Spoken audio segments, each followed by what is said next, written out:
Okay, we are live.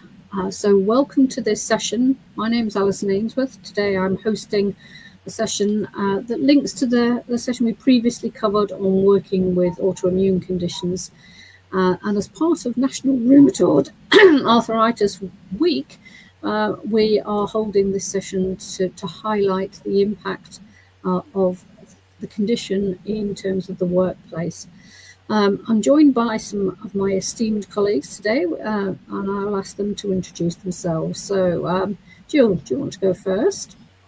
Yeah, my name's Jill Amos. I'm an executive coach. I'm also a volunteer with NRAS and have been so for the last nearly a year. And I'm also living with rheumatoid arthritis. Thanks, Jill. Ailsa. Hi, Alison. My name is Ailsa Bosworth. I'm the founder and national patient champion for the National Rheumatoid Arthritis Society. I have lived with rheumatoid arthritis for 46 odd years now, so rather a long time. And it's very nice to be with you today. Thank you. Thank you. Thank you for coming. And Maddie. Hi, I'm Maddie Roberts, and I'm the Families and Young People Services Manager at NRAS. I work mainly with families and young people who live with JIA, but as well as RA. And I have lived with RA myself for coming up 8 years now. Brilliant. Thank you. Thank you, ladies. Lovely to have you today to talk about this immensely important subject. So let's start with a quick definition. Ailsa, I'm going to come to you. Can you define rheumatoid arthritis and more particularly its impact for people? Well, rheumatoid arthritis is actually not one disease. It is a syndrome, so it has a number of different subtypes of disease dependent on the kind of autoantibodies that you have along with it. It's a disease of the immune system. It's an inflammatory disease, so it's when the immune system goes wrong, if you like, starts behaving badly and starts to attack you from the inside. It particularly goes for the synovial linings of joints, but because it's a systemic whole body disease, it can affect heart, lungs, vascular system, eyes, and so on. For example, I have a seronegative type of disease. Most people have seropositive disease, which means they have rheumatoid factor in their blood. I don't. And I've also got uveitis, which is inflammation of the eyes, and it's impacted my eyes to the extent that I have lost most of the useful sight in my right eye. So that is a complication, if you like, of the disease, the type of disease that I have. I hope that's given you a satisfactory, brief explanation of what rheumatoid is. It's basically, there is a genetic component and an environmental trigger. And that trigger might be virus, it might be infection, it might be stress related, it could be diet related. But it's those two things that come together that then trip the immune system into starting to work incorrectly. Yeah, absolutely. And living with that condition for 46 years, I'm sure you have learned an awful lot about that and how it impacts you, but also on how your ability to work and to study. Absolutely. It's a disease that impacts on absolutely every area of your life. There is no area of your life that it doesn't affect. And of course, that includes work. I've worked all my life. The only times that I've had off ever have been for holiday or for surgery. And I've had 21 surgeries in that period of time. I should add quickly that I was diagnosed a long time ago. So things were very different back then. We didn't have the drugs we have today. We didn't treat the disease the way we do today. So people diagnosed today are not going to end up like me with a lot of disability and a lot of operations in that way. But it impacts you mentally, it impacts you physically, and it's a disease where you really have to learn how to manage it. And that's a whole other thing that you have to deal with in addition to dealing with the symptoms and the burden of treatment and all of that. You do need to learn how to self-manage well between seeing your rheumatology team for follow-up appointments. Absolutely, and I think when we started talking about this conversation and this particular topic, I was shocked at the amount of people who do live with a condition like RA or you mentioned JIA, juvenile idiopathic arthritis. Yes, that's a big chunk of people. It's 450,000 people in the UK, which is bigger than Parkinson's. It's bigger than MS. And yet these other diseases can often be better understood by the general public than rheumatoid arthritis, because there is a tendency for people to hear the word arthritis and think you're talking about osteoarthritis, which is a very different type of arthritis that older people tend to get quite commonly. But you can get RA from age 16. I was 30 odd when I got it, so it's a disease that impacts anybody at any age. So I'm going to bring Maddie in here and to talk about some of those key facts and numbers, because I know you are a specialist as well in the juvenile idiopathic arthritis. I can't say the word arthritis this morning. And just think a little bit around those numbers, etc. So can you share a bit of your experience on that, Maddie, please? Yeah, so I work obviously predominantly with young people and children who have been diagnosed with juvenile idiopathic arthritis, otherwise known as JIA, which is the most common type of arthritis in children and young people, which is, as Elsa said, typically diagnosed before the age of 16. But we do know that these children and young people do go on into adulthood, often remaining with the condition. It can sometimes be reclassified under other names, such as they might get the classification of rheumatoid arthritis later on in life, but I think there is more of an acceptance now that it is adult juvenile idiopathic arthritis that has just carried on through childhood into their adult life. We know we do have data around how many young people under the age of 16 there are living with this condition, and that's around 12,000 young people and children in the UK. But there is a lack of sort of comprehensive data on how many children then go forward into adult care living still with JIA. We haven't quite worked out transition of data sets yet to find out how many people are still living with it post the age of 16. But I'm hopeful that might come in the future. Yes, and as we know, the course of this condition can also vary widely over a young person's life, and some individuals will reach sustained medicated remission or maybe unmedicated remission, but others will continue to experience symptoms or transition into other diagnoses later in life. Huge. Jill, do you want to add anything in there? I think it's probably been all being covered very thoroughly so far.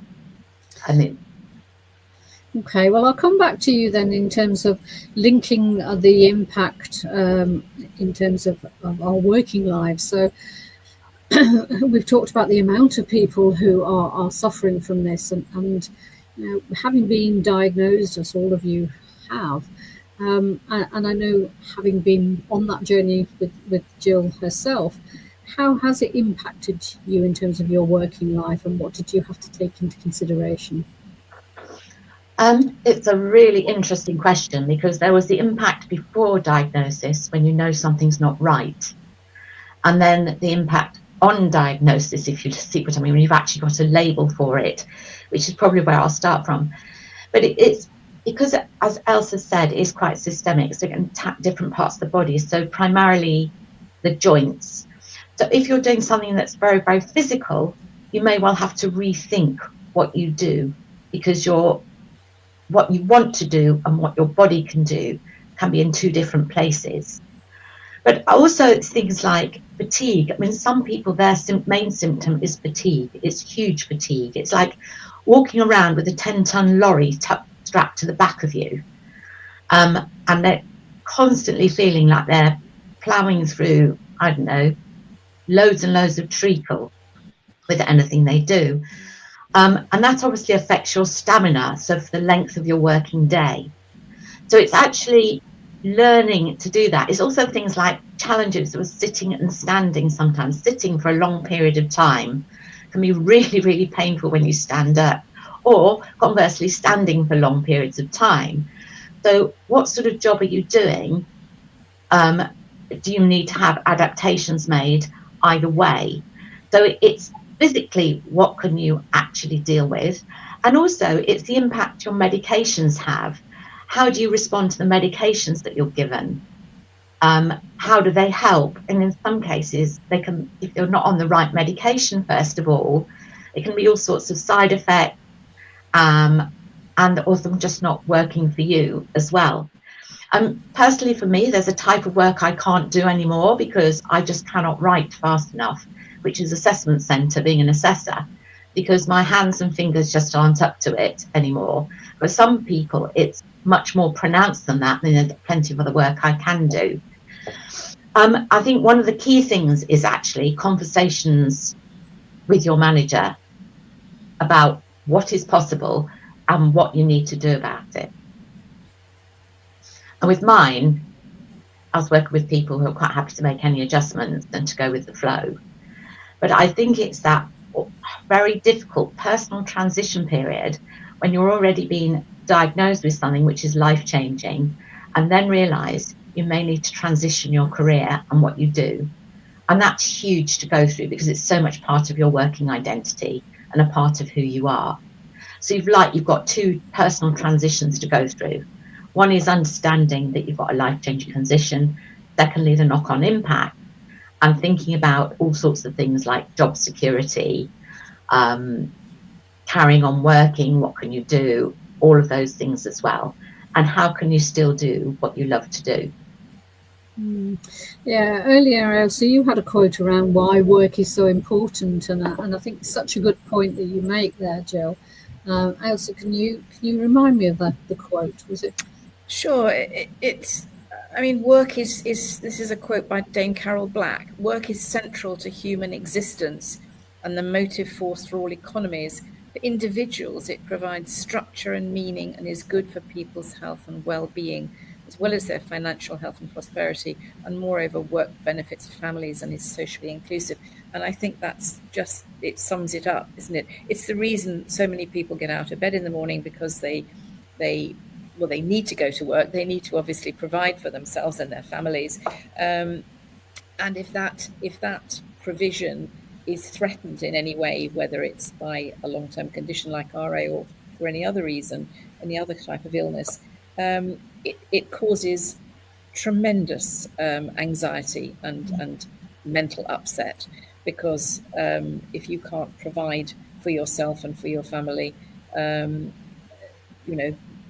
how are you going to manage? And I'm sure that is one of the things that goes through the heads of many people, because 75% of people are diagnosed when of working age.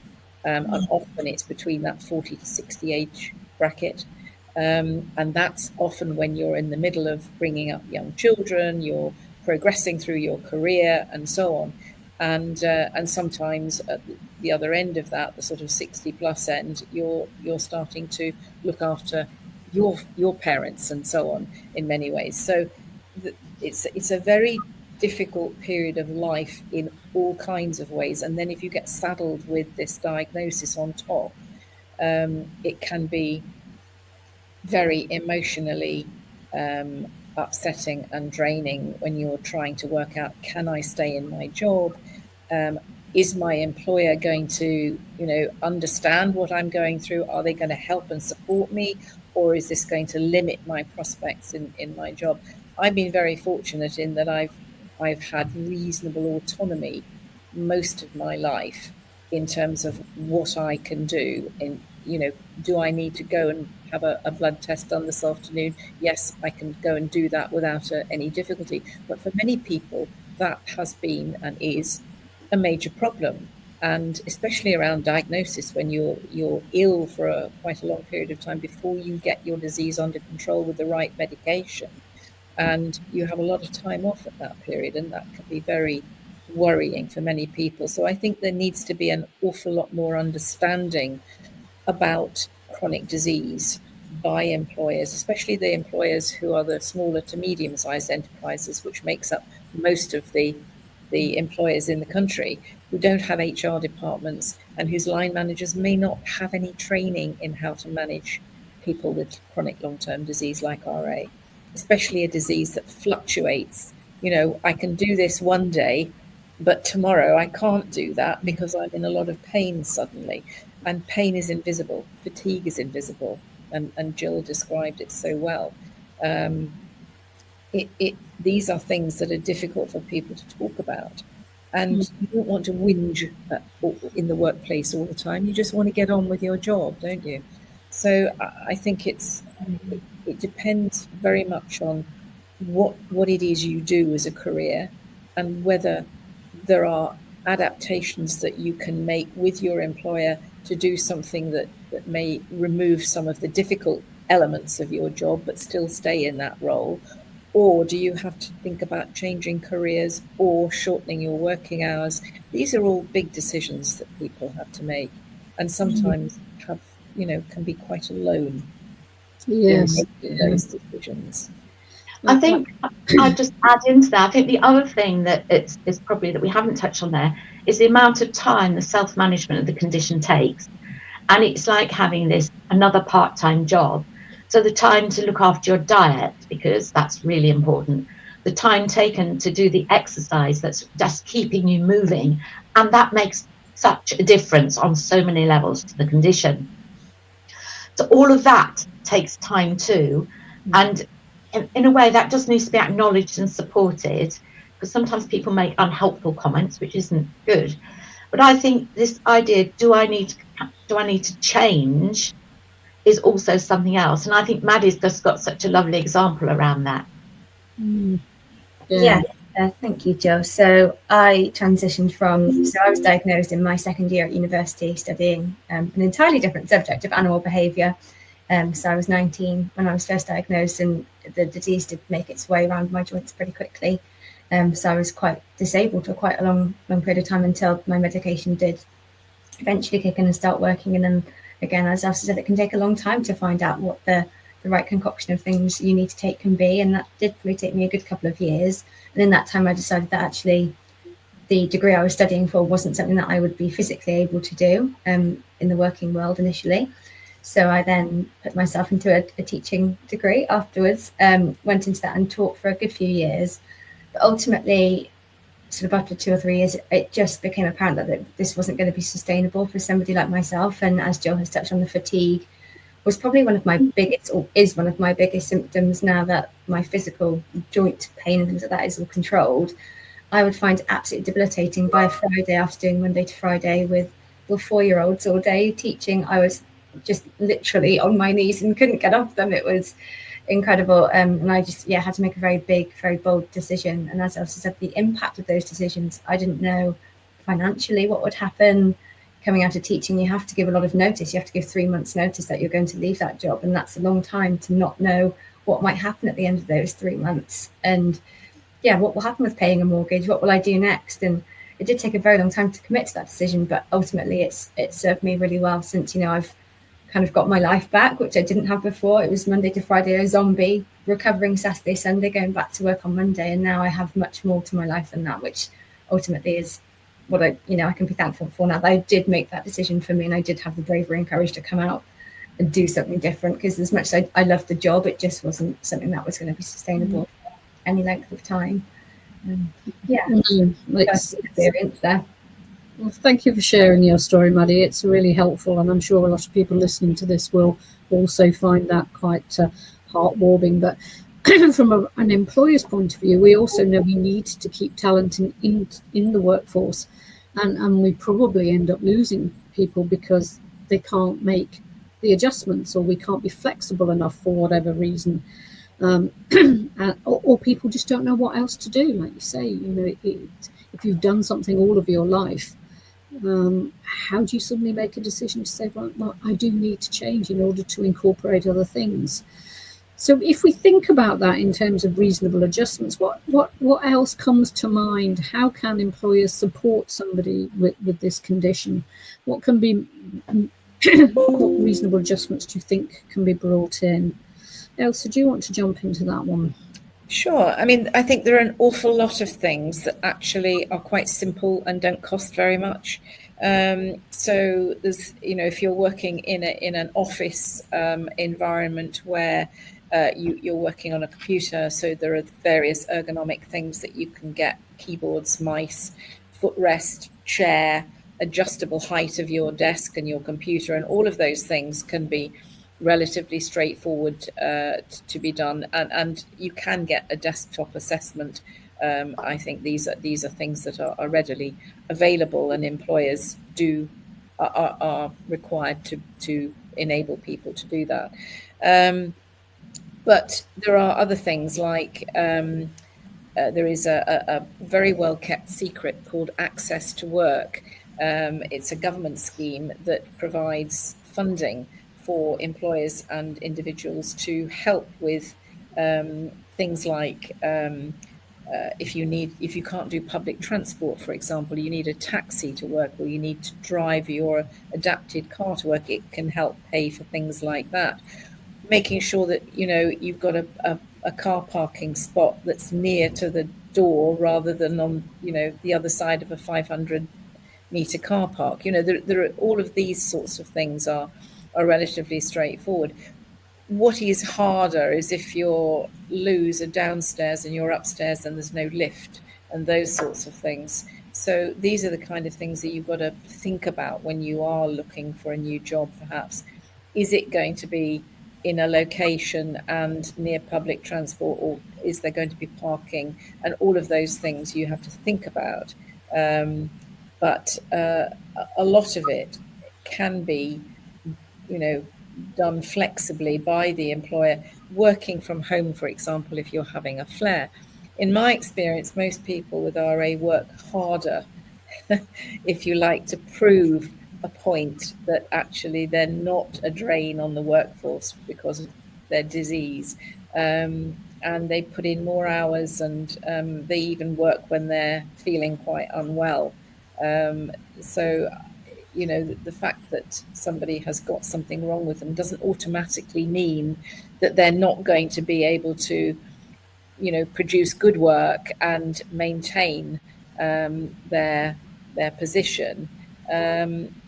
They just need some flexibility, some support, some understanding, and some kindness, basic human kindness. You actually get more sympathy in a workplace if you come in with a bandage on your ankle because you've twisted your ankle than you do if you've got a really chronic disease like rheumatoid arthritis. So I think people have just got to be a bit more flexible, a bit more open to supporting people in different ways.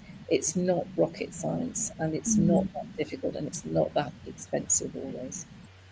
No, I love that. I love that thought about kindness is just, when you mentioned having a flare, and I've seen Jill go through that situation. The difference is huge from one day feeling okay to the next day not being able to get out of bed. So Jill, to that point, what do you think you needed to be considered in terms of a workplace adjustment? I think flexibility. I mean, your head can still do the work, intellectually you can still do the work. It's flexibility in terms of hours and things like start times, because you can struggle with getting going in the morning. And I think I was working away and I was able to stay in a hotel the night before because it was some distance away, and I just would not have been able to get my body moving in order to get the early train.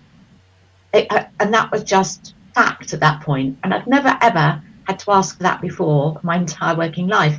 And that was granted, and that made such a difference. And also to my ability then to deliver quality work on that day, just with that small adjustment. I think, again, it's just about being able to go with the flow. And I used to develop a way where I had my last session, big session in the afternoon, the last appointment would be 3 o'clock, because I knew that after 4:30, doing a coaching session wasn't going to be great, because I wasn't at my best and I wanted to deliver my best work for the clients. So it's able to have this autonomy to be able to do things in your own way. You will still get it delivered, but might be slightly in a different way. And I think the other thing is there are adjustments made for other illnesses, but because the illness produces an emotional response in people, and RA isn't one that does. They just think it's like arthritis that my gran has, because they think it's osteoarthritis. And I think in a way, when people perhaps describe it as rheumatoid disease, or I just say to people, I've got an autoimmune condition that attacks my joints and my tendons, because that's how it if you like, attacks me. So it is done for other conditions, but it's more difficult. People find it more difficult to understand this thing, which is called rheumatoid arthritis. No, absolutely. Yeah, I can see you nodding, Maddie. What about yourself? How did you find adjustments?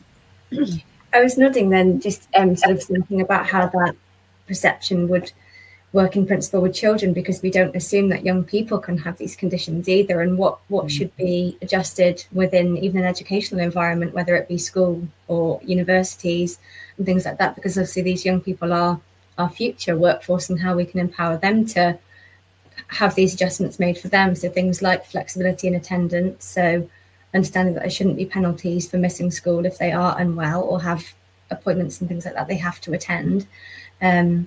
Making routine adjustments for them is crucial for their mental health, for their educational attainment, and ultimately outcomes for our future workforce. So it is really important there. And yeah, just from a personal perspective, having the flexibility to be able to manage your condition, which I didn't have in my previous job. It was impossible to be a teacher in a classroom and a patient having a blood taken. You can't be those two things at once, and that time can't be given back. I can't do extra time with children at the end of the day. So it was something that did just have to wait until, for example, half terms and things like that. So it wasn't something that could be adjusted to, and therefore then I did make the decision that it wasn't working or sustainable for me. But I think most understanding workplaces now, should be able to make adjustments like that for people, so they can manage what is a part-time job, managing an autoimmune condition. Yeah, I love that. Thank you for that. Okay, ladies, what I would like us to do is to wrap with our kind of top tips. What do you want to leave people listening to this podcast with in terms of your thoughts, or a bit of a sum up of what we've talked about today? So, Ailsa, shall I go to yourself first? Sure. It's a complex condition. The treatments are complex, and you have to learn how to self-manage. That doesn't mean you're managing on your own. It means that you're managing with the right support from the right people, whether it's your rheumatology team, your patient organisation like NRAS, or friends or family, or even your employer. If you get the right support and you learn how to self-manage well, you can live a good life with this disease. But you've got to do those things, and you've got to make that, you've got to take that decision mentally. Right, I'm not going to let this defeat me. I'm not going to let this stop me doing the things that I really want to do. I'm going to learn how to do that. I'm going to learn how to manage the disease well. Because you only see your health professionals for a very short space of time. So it's making that mental adjustment, but making it in a positive way. Okay, my life's got to change, and I might not like some of the changes, but I'm going to do it, and I'm going to get on with my life, rather than poor me, why has this happened to me, and so on. You've got a long time to live with this disease, especially if you get it young, as we have. So, work at it, but you live a good life with it. And obviously that was one of the reasons you came to setting up the foundation in the first place. So, indeed. To help support people. So obviously, a great source of information through the NRAS website as well. Jill, your top tip. Oh, can't hear you, Jill.